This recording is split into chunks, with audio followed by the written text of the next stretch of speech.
ಸಾಹಿತ್ಯ ಇರಬೇಕು ಅಂತಂದ್ರೆ ನಿಮಗೆ ಕಲ್ಪನೆ ಮಾಡಿಕೊಳ್ಳುವ ಶಕ್ತಿ ಬೇಕು. ಕಾರ್ಯಕ್ರಮದಲ್ಲಿ ವೇದಿಕೆಯಲ್ಲಿ ಹಾಜರಿರುವಂತಹ ಎಲ್ಲ ಸ್ನೇಹಿತರಿಗೆ ವಂದಿಸಿ, ವೇದಿಕೆಯ ಮುಂಭಾಗದಲ್ಲಿರುವಂತಹ ಎಲ್ಲ ಗಣ್ಯರೇ,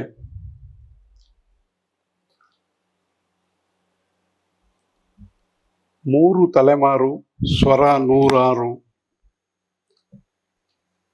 ಇಬ್ಬರು ರವಿ ಕಾರ್ಯಕ್ರಮದಲ್ಲಿರೋರು. 3 ಜನ ರವಿಗಳಿದಾರ. ಇನ್ವಿಟೇಷನ್ ನೋಡಿದ್ರೆ ಇಬ್ಬರು ರವಿ ಇದ್ದಾರೆ. ನನಗೆ ಇಷ್ಟೆಲ್ಲ ಜನ ಈ ಕಾರ್ಯಕ್ರಮಕ್ಕೆ ಬಂದಿರೋದಕ್ಕೆ ಅವ್ರಿಗೆ ಒಂದು ಗ್ಯಾರಂಟಿ ಇದೆ, ವೇದಿಕೆಯಲ್ಲಿ ಇಬ್ಬರೇ ಇದ್ದಾರೆ ಮಾತಾಡುವವರು ಅಂತ. ಸಾಧಾರಣವಾಗಿ ಒಂದು ಪುಸ್ತಕ ಬಿಡುಗಡೆ ಆದ್ರೆ ಒಂದು 8-10 ಜನ ಇರ್ತಾರೆ. ಇಲ್ಲಿ ಇಬ್ಬರೇ ಆಗಿರೋದ್ರಿಂದ ಬೇಗ ಮುಗಿತದೆ ಅನ್ನುವ ಒಂದು ಧೈರ್ಯ ಇದೆ ಅನ್ನುವ ಕಾರಣಕ್ಕಾಗಿಯೂ ತುಂಬ ಜನ ಬಂದಿದ್ದಾರೆ ಅಂತ ನಾನು ಅಂದ್ಕೊಳ್ತೇನೆ. ರಶ್ಮಿ ಅವರ ಅಭಿಮಾನಿಗಳು, ಸ್ನೇಹಿತರು ಎಲ್ಲರೂ ಇಲ್ಲಿ ಬಂದಿದ್ದಾರೆ. 3 ತಲೆಮಾರು ಸ್ವರ ನೂರಾರು ಅಂತ ಈ ಕಾರ್ಯಕ್ರಮದ ಟ್ಯಾಗ್ಲೈನ್. ರಶ್ಮಿ ಕೆಲಸ ಮಾಡ್ತಾ ಇರುವ ಪ್ರಜಾವಾಣಿ ಕೂಡ 3 ತಲೆಮಾರಿನಲ್ಲಿ ನಡೀತಾ ಇದೆ. ಈಗ ಗುರುಸ್ವಾಮಿಯವರು ಆರಂಭ ಮಾಡಿದ್ರು, ನಟಕಲ್ಲಪ್ಪನವರು ಮುಂದುವರಿಸಿದ್ರು, ಈಗ ಅವರ ಮಕ್ಕಳು 3ನೇ ತಲೆಮಾರಿನವರು ಮುಂದುವರಿಸ್ಕೊಂಡು ಹೋಗ್ತಾ ಇದ್ದಾರೆ. ರಶ್ಮಿ ಬಂದು ನಾವು ತಾಯಿ ಮಗಳ ಪುಸ್ತಕ 3 ಜನರ ಪುಸ್ತಕ ಬಿಡುಗಡೆ ಮಾಡ್ತೀವಿ ಅಂತ ಹೇಳಿದಾಗ ನನಗೆ ತಕ್ಷಣ ನೆನಪಿಗೆ ಬಂದಿದ್ದು, ನಮ್ಮ ಕಚೇರಿಯಲ್ಲಿ ಒಬ್ಬ ಕಲಾವಿದ ಇದ್ದಾನೆ, ಶಶಿಕಿರಣ ದೇಸಾಯಿ ಅಂತೇಳಿ. ಅವರು 3 ತಲೆಮಾರಿನ ಕಲಾವಿದರು.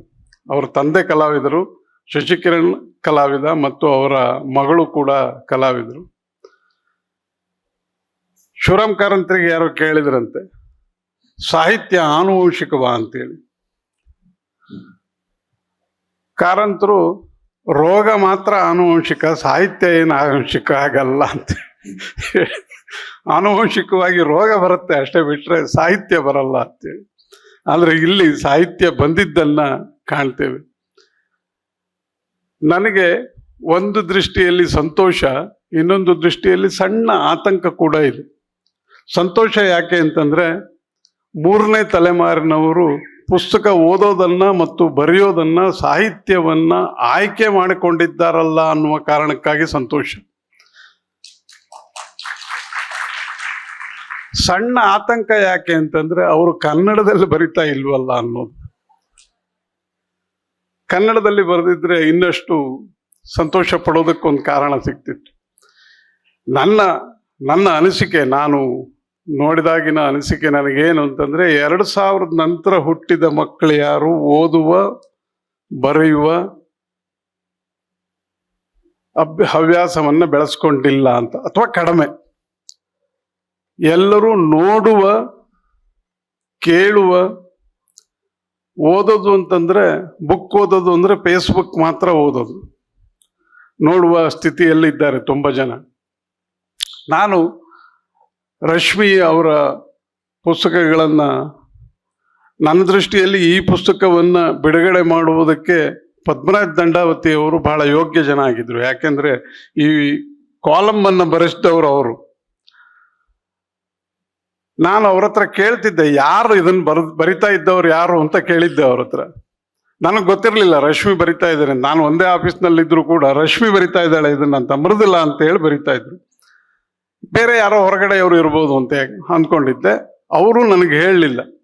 ಈ ಪುಸ್ತಕ ಬಿಡುಗಡೆ ಆಗಿ ಇದು ರಶ್ಮಿ ಅಂತ ಹೆಸರು ಬರೋ ತನಕ ನನಗೆ ಈ ಕಾಲಮ್ ಬರಿತಾ ಇದ್ದವರು ರಶ್ಮಿ ಅನ್ನೋದು ಗೊತ್ತಿರಲಿಲ್ಲ. ನನಗೆ ಬಹಳ ಇಷ್ಟ ಆಗಿದ್ದು ಅದರ ಭಾಷೆ.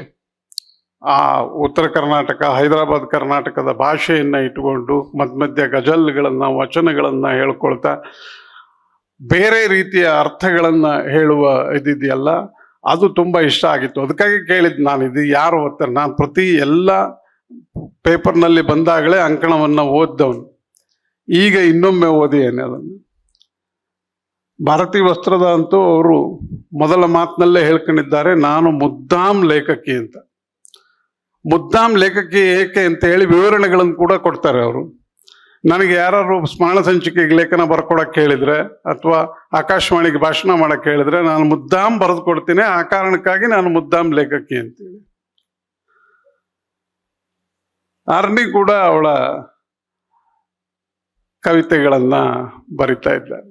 ನನಗೆ ಯಾರಿದ್ದಾರೆ ಹೀಗೆ 3 ತಲೆಮಾರಿನವರು ಕನ್ನಡದ ಇದ್ರೊಳಗೆ, 2 ತಲೆಮಾರಿನವರು ಸಿಗ್ತಾರೆ ಮತ್ತು ಬೇರೆ ಕಡೆ ಸಿಗ್ತಾರೆ. ಕಲಾವಿದರು ಸಿಗ್ತಾರೆ, ಸಂಗೀತಗಾರರು ಸಿಗ್ತಾರೆ, ರಾಜಕಾರಣಿಗಳಂತೂ ಬೇಕಾದಷ್ಟು ಜನ ಸಿಗ್ತಾರೆ. ಮತ್ತು ಅದು ಆಜನ್ಮ ಸಿದ್ಧ ಹಕ್ಕು ಅನ್ನೋ ರೀತಿಯಲ್ಲಿ ಅವರು ಅದನ್ನು ನಡೆಸ್ಕೊಂಡು ಹೋಗ್ತಾ ಇದ್ದಾರೆ. ಈಗಂತೂ ನೀವು ನೋಡ್ತಾ ಇದ್ದೀರಿ, 2 ಉಪಚುನಾವಣೆಯಲ್ಲಿ ಅವರ 3ನೇ ತಲೆಮಾರಿನವರು 4ನೇ ತಲೆಮಾರಿನವರು ಎಲ್ಲ ನಮ್ಮ ಮುಂದೆ ಬಂದು ನಿಂತ್ಕೊಂಡು ಮತ ಕೊಡಿ ಅಂತ ಕೇಳ್ತಾ ಇದ್ದಾರೆ. ಸಾಹಿತ್ಯ ಯಾಕೆ ಹಂಗಾಗಲ್ಲ? ಯಾಕೆ ಹಂಗಾಗಲ್ಲ ಅಂತಂದ್ರೆ, ನಾನು ಆಗಲೇ ಹೇಳ್ದಂಗೆ ನಮ್ಮನ್ನ ನಾವು ನೋಡುವ ಕ್ರಿಯೆಗೆ ಒಗ್ಗಿಸ್ಕೊಂಡಿರೋದು. ನಮ್ಮ ಎಲ್ಲ ವಿಚಾರಗಳಿಗೆ ಒಂದು ಚೌಕಟ್ಟನ್ನು ಹಾಕ್ಕೊಂಡಿದ್ದೇವೆ ನಾವು. ಈ ಮೊಬೈಲ್ ಇದೆಯಲ್ಲ, ಇದೇ ಚೌಕಟ್ಟು. ಇದರ ಆಚೆಗೆ ನಾವು ಆಲೋಚನೆ ಮಾಡ್ತಾ ಇಲ್ಲ. ಆ ಕಾರಣಕ್ಕಾಗಿ ನಮ್ಮ ಆಲೋಚನಾ ಪದ್ಧತಿ, ನಮ್ಮ ಮನೆಯಲ್ಲಿನ ಭಾಷೆ ಕೂಡ ಬದಲಾಗಿದೆ. ನನ್ನ ಮಕ್ಕಳಿಗೆ ನಾನೇನಾದ್ರು ಹೇಳಿದ್ರೆ ಅವ್ರ ಪ್ರತಿಕ್ರಿಯೆ ಏನು ಅಂದ್ರೆ, ತೋರಿಸು ನೋಡೋಣ ಅಂತ ಕೇಳೋದು. ಹಾಗೆ ತೋರಿಸು ನೋಡೋಣ ಅಂತ ನಾವು ತೋರಿಸ್ಬೇಕು ಅವರಿಗೆ. ಇದರಿಂದ ಏನಾಗಿದೆ ಅಂತಂದ್ರೆ, ಆಲೋಚನೆ ಮಾಡುವ, ಕಲ್ಪನೆ ಮಾಡುವ ಶಕ್ತಿ ಕಳೆದೋಗಿದೆ ನಮ್ಮ ಮಕ್ಕಳಿಗೆ. ನೀವು ಸಾಹಿತ್ಯ ಇರಬೇಕು ಅಂತಂದ್ರೆ ನಿಮಗೆ ಕಲ್ಪನೆ ಮಾಡ್ಕೊಳ್ಳುವ ಶಕ್ತಿ ಬೇಕು. ಆ ಶಕ್ತಿನೇ ಇಲ್ಲ ಈಗ. ನಾವೇನನ್ನು ಕಲ್ಪನೆ ಮಾಡ್ಕೊಳ್ಳಲ್ಲ. ನನಗೆಲ್ಲ ನಮ್ಮ ಮಕ್ಕಳಿಗೆ ನಾನು ಮಗುವಾಗಿದ್ದಾಗ, ಹುಡುಗಾಟಿಕೆಯಲ್ಲಿದ್ದಾಗ ನನ್ನ ಅಜ್ಜಿ ಅಜ್ಜ ಕತೆ ಹೇಳಿದ್ರೆ ನನ್ನ ಕಲ್ಪನೆ ಬೇರೆ ಇರ್ತಿತ್ತು. ನನ್ನ ಹಂಗೆ ಬಿಳಿ ಕೂದಲು ಯಾರಿಗಿದಿರೋ ಅವರೆಲ್ಲರ ರಾಮ ಬೇರೆ, ನಾನು ಒಬ್ಬ ರಾಮನನ್ನ ನಮ್ಮ ಹನುಮಂತ ಬೇರೆ. ಆದರೆ ಇವತ್ತಿನ ಮಕ್ಕಳಿಗೆ ಹನುಮಂತ ಒಂದೇ. ಮೊಬೈಲ್ನಲ್ಲಿ ಬರುವಂತ ಅಥವಾ ಟಿವಿಯಲ್ಲಿ ಬರುವ ಹನುಮಂತ, ಟಿವಿಯಲ್ಲಿ ಬರುವ ರಾಮನೇ ರಾಮ. ಬೇರೆ ಯಾರನ್ನೂ ಅವರು ರಾಮ ಅಂತ ಒಪ್ಕೊಳ್ಳಿಕ್ಕೆ ತಯಾರಿಲ್ಲ, ಯಾಕಂದ್ರೆ ಅವ್ರು ನೋಡಿಲ್ಲ ಅವ್ರನ್ನ. ಅಂತ ಪರಿಸ್ಥಿತಿಯೊಳಗೆ ಇದ್ದೇವೆ. ಯಾತಕ್ಕೆ ನಮ್ಮ ಮಕ್ಕಳಿಗೆ ನಾವು ಓದೋದನ್ನ, ಸಾಹಿತ್ಯವನ್ನ ಹೇಳ್ಕೊಡ್ಬೇಕು? ನನಗೆ ಬೇರೆ ನನ್ನ ಬದುಕಿನ ಅನುಭವವನ್ನು ನಾನು ಹೇಳಬೇಕು ಅಂತ ಅನ್ಕೊಳ್ತೇನೆ. ಇಲ್ಲಿರುವ ಬಹುತೇಕ ಜನರಿಗೆ ಗೊತ್ತು, ನನ್ನ 2ನೇ ಮಗ ಶ್ರವಣ ದೋಷದಿಂದ ಹುಟ್ಟಿದವನು. ಅವನಿಗೆ ಒಂದು ಮಿಷನ್ ಹಾಕಿದ್ವಿ, ಹಿಯರಿಂಗ್ ಏಡ್. ಅದೊಂದು 35-40 ಸಾವಿರ ರೂಪಾಯಿ ಒಂದು ಹಿಯರಿಂಗ್ ಏಡ್. ಅದು ಆಕಸ್ಮಿಕವಾಗಿ ನನ್ನ ಮಗನ ಮತ್ತು ನನ್ನ ಹೆಂಡತಿಯ ಕಾರಣದಿಂದಾಗಿ ಸುಟ್ಟೋಗ್ಬಿಡ್ತು. ಒಂದ್ಸಲ ಸುಟ್ಟೋದಾಗ ಸಹಜವಾಗಿ ನನ್ನ ಪ್ರತಿಕ್ರಿಯೆ ಏನಿರಬೇಕು? ನನ್ನ ದೃಷ್ಟಿಯಲ್ಲಿ ನನ್ನ ಹೆಂಡತಿ ತಪ್ಪು ಮಾಡ್ಯಾಳೆ, ನನ್ನ ಮಗ ತಪ್ಪು ಮಾಡ್ಯಾಳೆ ಅಂತ. ನಾನು ಇಬ್ಬರಿಗೂ ಬೈಲಿಲ್ಲ. ಆ ಬೈದೇ ಇರೋದಕ್ಕೆ ಕಾರಣ ಏನು ಅಂತಂದ್ರೆ, ಅದೇ ಹೊತ್ತಿಗೆ, ಅದು ಕಾಕತಾಳೀಯ, ಆದ್ರೆ ಅದೇ ಹೊತ್ತಿಗೆ ನಾನು ರ್ಯಾಂಡಿ ಪ್ಯಾಶನ್ನ ಲಾಸ್ಟ್ ಲೆಕ್ಚರ್ ಓದ್ತಾ ಇದ್ದೆ. ಅದರೊಳಗೊಂದು ಅದ್ಭುತವಾದ ಘಟನೆ ಬರುತ್ತೆ. ಅವ್ನು ರ್ಯಾಂಡಿ ಪ್ಯಾಶು ಒಂದು 4 ಕೋಟಿ ರೂಪಾಯಿದು ಒಂದು ಕಾರ್ ತಗೊಂಡಿರ್ತಾನೆ. ಕಾರ್ ತಗೊಂಡು ಅದನ್ನ ಅವನ ಅಕ್ಕನಿಗೆ ತೋರ್ಸಕ್ಕೆ ಅಂತ ಹೋಗ್ತಾನೆ. ಅಕ್ಕನ ಮನೆಗೆ ತೋರಿಸ್ತಾನೆ, ನೋಡಿ ಹಿಂಗೆ 4 ಕೋಟಿ ರೂಪಾಯಿ ಕಾರ್ ತಗೊಂಡೆ, ತುಂಬಾ ಐಷಾರಾಮಿ ಕಾರು ಅಂತ ತೋರಿಸ್ತಾನೆ. ನೋಡಿದ ತಕ್ಷಣ ಅಕ್ಕನ 2 ಚಿಕ್ಕ ಚಿಕ್ಕ ಮಕ್ಕಳು ಕಾರಲ್ಲಿ ಒಂದು ರೌಂಡ್ ಹೋಗ್ಬೇಕು ಅಂತ, ಸಹಜವಾಗಿ ನಮ್ಗೆಲ್ಲ ಬರುತ್ತಲ್ಲ, ಹಾಗೆ ಒಂದು ರೌಂಡ್ ಹೋಗೋಣ ಅಂತ ಅವನು ಆಯ್ತು ಕರ್ಕೊಂಡು ಹೋಗ್ತೀನಿ ಅಂತ ಹೋಗ್ತಾನೆ. ಹೋದ ತಕ್ಷಣ ಕಾರಲ್ಲಿ 2 ಜನ ಮಕ್ಕಳು ಕುತ್ಕೋತಾರೆ. ಆಗ ಅಕ್ಕ ಹೇಳ್ತಾರೆ, ಮಾವ 4 ಕೋಟಿ ರೂಪಾಯಿ ಕೊಟ್ಟು ಕಾರ್ ತಗೊಂಡಿಯಾನೆ, ತುಂಬಾ ಐಷಾರಾಮಿ ಕಾರು, ಬಹಳ ಒಳ್ಳೆ ಕಾರು, ಗಲೀಜ್ ಮಾಡಬಾರ್ದು, ಹಂಗೆ ಮಾಡಬಾರ್ದು, ಹಿಂಗೆ ಮಾಡಿ. ಸಹಜವಾಗಿ ತಾಯಿ ಏನೆಲ್ಲ ಮಕ್ಕಳಿಗೆ ಹೇಳಬೇಕು ಅದನ್ನೆಲ್ಲ ಹೇಳ್ತಾಳೆ. ಆಯ್ತು ಅಂತೇಳಿ ಅವರು ಒಳಗಡೆ ಬರ್ತಾರೆ. ಇವನು ಡ್ರೈವರ್ ಸೀಟ್ ಮೇಲೆ ಕುತ್ಕೋತಾನೆ. ಕುತ್ಕೊಂಡ ತಕ್ಷಣ ಒಂದು ಕೋಕ್ ಬಾಟ್ಲಿಯನ್ನು ಓಪನ್ ಮಾಡಿ ಇಡೀ ಕಾರ್ ತುಂಬ ಚೆಲ್ತಾನೆ ಅವನು, ರ್ಯಾಂಡಿ ಪ್ಯಾಶ್. ಚೆಲ್ಬಿಟ್ಟು ಒಂದು ವಾಕ್ಯ ಬರೀತಾನೆ, ಬಹಳ ಅದ್ಭುತವಾದ ವಾಕ್ಯ ಅದು. ನಾನು ಎಷ್ಟೇ ಕೋಟಿ ರೂಪಾಯಿ ಕೊಟ್ಟು ಕಾರ್ ತಗೊಂಡ್ರು ಇದಕ್ಕೆ ಜೀವವೂ ಇಲ್ಲ, ಮನಸ್ಸಿಲ್ಲ, ಹೃದಯ ಇಲ್ಲ. ನನ್ನ ಗಮನ ಇರಬೇಕಾಗಿದ್ದು ಮನಸ್ಸು, ಹೃದಯ ಇರುವ ಮಕ್ಕಳ ಬಗ್ಗೆ ವಿನಃ ಕಾರಿನ ಬಗ್ಗೆ ಅಲ್ಲ. ನನಗೆ ಎಷ್ಟು ಅದ್ಭುತ ಅಂತ ಅನಿಸ್ಬಿಡ್ತು ಅಂತಂದ್ರೆ, ಅದು ತುಂಬಾ ಕಾಕತಾಳೀಯ. ನಾನು ಅದನ್ನು ಓದ್ತಾ ಇದ್ದಾಗ ನಮ್ಮನೆಯಲ್ಲಿ ಆ ಘಟನೆ ನಡೆದಿದ್ದು. ಹಾಗಾಗಿ ನನ್ನ ಗಮನ ಇರಬೇಕಾಗಿದ್ದು ಮನಸ್ಸು, ಹೃದಯ ಇರುವ ನನ್ನ ಹೆಂಡತಿ ಮತ್ತು ನನ್ನ ಮಗನ ಬಗ್ಗೆ ವಿನಃ ಸುಟ್ಟು ಹೋದ ಯಂತ್ರದ ಬಗ್ಗೆ ಅಲ್ಲ ಅಂತೇಳಿ. ಈ ಅವಕಾಶವನ್ನ ನಿಮಗೆ ಜೀವನದಲ್ಲಿ ಕೊಡುವಂಥದ್ದಕ್ಕಾಗಿ ಆದರೂ ನಮ್ಮ ಮಕ್ಕಳಿಗೆ ನಾವು ಓದೋದನ್ನು ಕಲಿಸ್ಬೇಕು, ಕಡ್ಡಾಯವಾಗಿ ಕಲಿಸ್ಬೇಕು. 3ನೇ ತಲೆಮಾರಿನ ಮಕ್ಕಳು ಇವತ್ತು ಸಾಹಿತ್ಯಕ್ಕೆ ಬರ್ತಾರೆ, ಓದ್ತಾರೆ. ನಾನು ಸಾಂದರ್ಭಿಕವಾಗಿ ಆಕೆ ಕನ್ನಡದಲ್ಲಿ ಬರಿತಾ ಇಲ್ಲ ಅಂತ ಹೇಳ್ತೇನೆ. ಕನ್ನಡದಲ್ಲಿ ಮುಂದಿನ ದಿನಗಳಲ್ಲಿ ಬರೆಯುವಂತೆ ಮಾಡುವ ಶಕ್ತಿ ಅಜ್ಜಿಗೂ ಇದೆ, ಅಮ್ಮನಿಗೂ ಇದೆ. ಹಾಗಾಗಿ ಅಮ್ಮನ ಭಾಷೆ ತುಂಬ ಚೆನ್ನಾಗಿರೋದ್ರಿಂದ ಕನ್ನಡದಲ್ಲಿ ಬರೆಯುವ ಹಾಗೆ ಮಾಡ್ಬೋದು. ನಾವು ಎಲ್ಲಿವರೆಗೆ ಬಂದಿದ್ದೇವೆ ಅಂದ್ರೆ ಎಲ್ಲರೂ ಓದ್ರಪ್ಪ ಅಷ್ಟೇ. ನೀವು ಡಿಜಿಟಲ್ ಎಲ್ಲಾರು ಓದ್ರಿ, ಈ ಪೇಪರ್ ಆದ್ರೂ ಓದಿ, ಎಲ್ಲಾದ್ರೂ ಕನಿಷ್ಠ ಓದಿ ಅಷ್ಟೇ, ಬೇರೆ ಏನು ಮಾಡಬೇಡಿ. ನೀವು ರೀಲ್ಸ್ ನೋಡ್ತಾ ಕಾಲ ಕಳಿಬೇಡಿ, ಓದಿ ಅನ್ನುವಂತಹ ಮಾತುಗಳನ್ನ ನಮ್ಮ ಮಕ್ಕಳಿಗೆ ಹೇಳುವಂತಹ ಪರಿಸ್ಥಿತಿಯಲ್ಲಿದ್ದೇವೆ. ಮತ್ತೆ ನಮ್ಮ ಮಕ್ಕಳು ಓದ್ತಾ ಇಲ್ಲ ಅಂತಂದ್ರೆ ಅದರ ಜವಾಬ್ದಾರಿ ನಮ್ದು.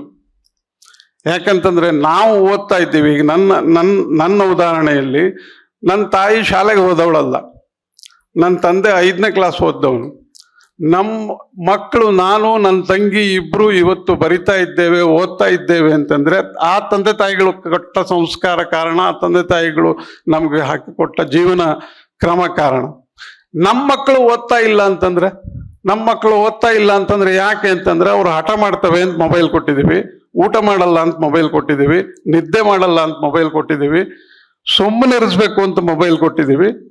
ಈಗ ನನ್ನ ಮಕ್ಕಳು ಓದ್ತಾ ಇಲ್ಲ ಅಂತ ಹೇಳಿದ್ರೆ ತಪ್ಪು ಯಾರದ್ದು? ತಪ್ಪು ನಮ್ದು. ನಾವು ಮೊಬೈಲನ್ನು ಬಿಟ್ಟು ಓದುವ ಮಹತ್ವವನ್ನ ಯಾತಕ್ಕೆ ಓದಬೇಕು? ಈಗ ನಾವೆಲ್ಲ ತುಂಬಾ ಆತಂಕದಲ್ಲಿದ್ದೇವೆ. SSLC PUC ಪರೀಕ್ಷೆ ಮುಗಿದಿದೆ. ಈಗ ಈ ತಿಂಗಳ ಕೊನೆಗೆ, ಮುಂದಿನ ತಿಂಗಳ ಆರಂಭದಲ್ಲಿ ರಿಸಲ್ಟ್ ಬರುತ್ತೆ. SSLC ಪರೀಕ್ಷೆಯಲ್ಲಿ ಫೇಲ್ ಆದ್ರೆ, PUCಯಲ್ಲಿ ಫೇಲ್ ಆದ್ರೆ ಮಕ್ಕಳು ಆತ್ಮಹತ್ಯೆ ಮಾಡಿ ಕೊಳ್ಳುವಷ್ಟರ ಮಟ್ಟಿಗಿನ ದುರ್ಬಲ ಮನಸ್ಸಿನ ಮಕ್ಕಳನ್ನ ನಾವು ಎತ್ತಿದ್ದೇವೆ ಅಂತಂದ್ರೆ ಅದಕ್ಕೆ ನಮ್ಮನ್ನು ನಾವು ಬೈಕೋಬೇಕೇ ವಿನಃ ಮಕ್ಕಳನ್ನು ಬೈದ ಏನು ಪ್ರಯೋಜನ ಇಲ್ಲ. ಆ ಕಾರಣಕ್ಕಾಗಿ ರಶ್ಮಿ ಒಂದು ಮಗಳು ಬರೆಯುವ ಹಂಗೆ ಮಾಡಿದ್ದಾರೆ, ಇನ್ನೊಂದು ಮಗಳು ಬರೆಯುವ ಹಂಗಾಗ್ಲಿ. ಎಲ್ಲರ ಮಕ್ಕಳು ಕನಿಷ್ಠ ಓದುವ ಕ್ರಿಯೆಯನ್ನಾದರೂ ಮುಂದುವರಿಸಲಿ ಅಂತ ಹಾರೈಸಿ ನನ್ನನ್ನು ಇಲ್ಲಿ ಕರೆದಿದ್ದಕ್ಕೆ ವಂದಿಸಿ ನನ್ನ ಮಾತು ಮುಗಿಸ್ತೇನೆ. ನಮಸ್ಕಾರ.